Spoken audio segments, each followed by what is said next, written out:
बचपन से ही पेंटिंग का बहुत शौक था।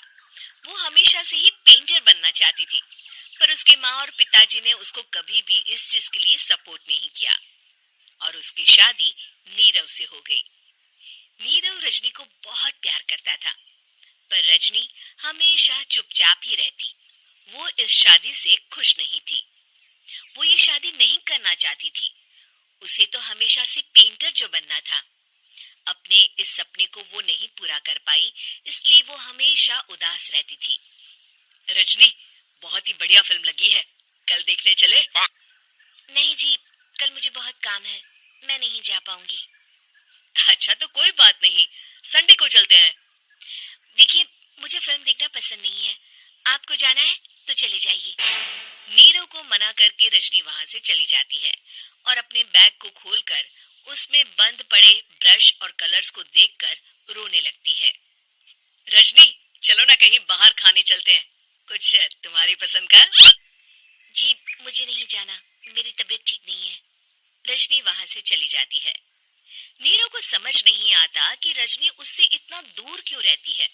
वो जब भी उसके साथ वक्त बिताना चाहता है, रजनी कोई ना कोई बहाना बना देती है। एक दिन घर पर कोई नहीं था। रजनी घर का सारा काम जल्दी से खत्म कर लेती है। घर पर अकेले होने के कारण वो सोचती है कि वो आज पेंटिंग करेगी। वो अपने कमरे में जाकर पेंट ब्रशेस और कलर्स निकालकर जैसे ही कलर मिक्स कर रही होती है कि दरवाजे पर बेल बज जाती है। अब कौन आ गया इस वक्त? इतनी मुश्किल से तो मुझे पेंट करने का मौका मिला है। रजनी दरवाजा खोलती है तो उसकी सास अपनी सहेलियों के साथ खड़ी होती है और सब घर के अंदर आ जाते हैं।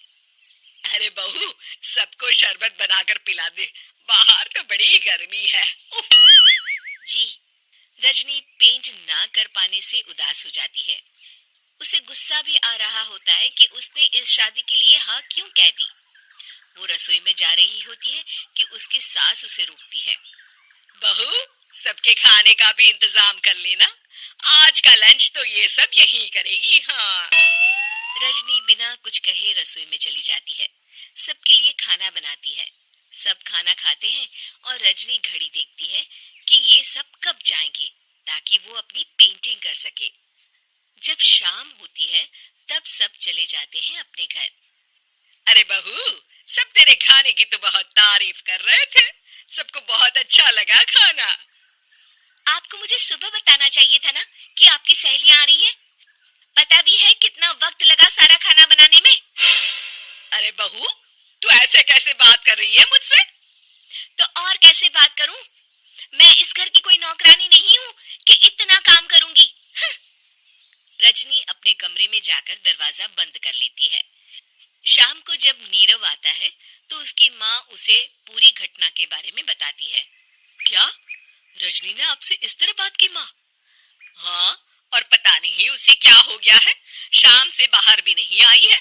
मैंने तो कई बार आवाज दी, खाना भी नहीं खाया उसने। तू ही बात करके देख ले बेटा। नीरव अपने कमरे का दरवाजा खटखटाता है। रजनी, दरवाजा खोलो, मैं हूँ। रजनी दरवाजा खोलती है और फिर वापस जाकर अपने बिस्तर पर लेट जाती है। रजनी, माँ से बात करने का ये क्या तरीका है? मैंने कोई गलत बात नहीं की है। अरे तुम क्यों ऐसे बर्ताव कर रही हो सबके साथ? क्या तुम इस शादी से खुश नहीं हो? रजनी कुछ नहीं बोलती। अरे बताओ मुझे रजनी, क्या ये शादी तुम्हारी मर्जी के खिलाफ हुई है? हाँ, मैं ये शादी कभी नहीं करना चाहती थी। तुमसे क्या, मैं किसी से भी शादी नहीं करना चाहती थी। रजनी रोने लगती है। चुप हो जाओ रजनी, बताओ मुझे, तुम क्यों नहीं करना चाहती थी शादी? रजनी बेड के नीचे से अपने पेंटिंग्स, कलर्स, ब्रश, पेपर्स निकालती है। इतने में उसकी सास भी कमरे में आ जाती है। ये देख रहे हो, ये थे मेरे सपने। मैं पेंटर बनना चाहती थी, पर माँ पापा ने कभी सपोर्ट नहीं किया और मेरी शादी करवा दी। मेरे सारे सपने टूट गए। हर वक्त बस गुस्सा आता रहता है मुझे। मैं जानती हूँ कि आप लोगों की इसमें कोई गलती नहीं है, पर मैं क्या करूँ, मुझे समझ में नहीं आता।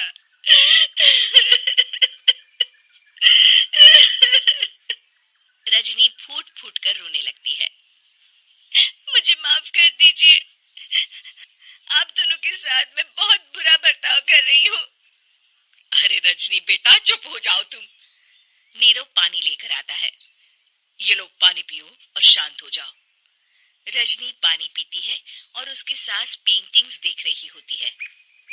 अरे नीरव, हमें तो पता ही नहीं था कि हमारी बहू कलाकार है। अरे कितनी अच्छी पेंटिंग्स बनाई है, देखो तो। ये वाली तो मैं अपने कमरे में ले जाऊंगी। आपको ये पेंटिंग्स अच्छी लगी? अच्छी नहीं, बहुत अच्छी लगी। और तुमने हमें बताया क्यों नहीं? तुम जब चाहे पेंटिंग कर सकती हो रजनी। हम तुम्हारे सपनों को पूरा करने में तुम्हारा पूरा साथ देंगे। हाँ बेटा, हम कला की कद्र करते हैं। हम कलाकार तो नहीं, पर मुझे गर्व है कि मेरी बहू एक कलाकार है। रजनी, नीरव और सास तीनों हंस पड़ते हैं।